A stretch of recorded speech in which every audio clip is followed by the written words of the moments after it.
Sir యూకేలో PSW next intake నుంచి తీసేస్తున్నారంట, అది నిజమేనా సార్? దేర్ వాస్ కన్సిడరేషన్ యూకేలో పిఎస్డబ్ల్యూని ఉంచాలా తీసేయాలా, అసలు ఏది బెనిఫిట్ యూకేకి అని వాళ్ళు ఒక సిచ్యువేషన్ తీసుకొని వచ్చినప్పుడు వాళ్ళకు ఒక రిపోర్ట్ వచ్చింది, పిఎస్డబ్ల్యూ మ్యాండేటరీగా ఉండాల్సిందే, it will benefit there country అని రిపోర్ట్ వచ్చినప్పటి నుంచి ఈ పిఎస్డబ్ల్యూ తీసేస్తున్నారు అనే రూమర్స్ అనేది చనిపోయింది.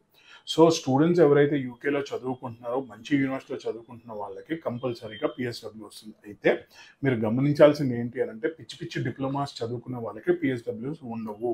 మీరు యూజీ ఆర్ పీజీ లెవెల్ చేయగలిగితేనే మీకు పిఎస్డబ్ల్యూ అనేది ఉంటుంది. దానికి కూడా వాళ్ళు ఒక రిపోర్ట్ ఇచ్చారు, అఫీషియల్గా రిపోర్ట్ ఇచ్చారు.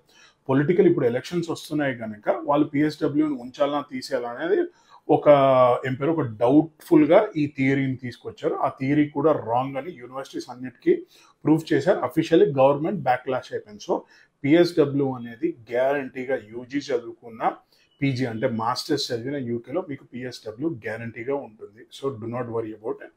ఫర్ మోర్ డీటెయిల్స్ ఫ్రీ కౌన్సిలింగ్కి కాల్ చేయండి, వచ్చి కనుక్కోండి. Thank you.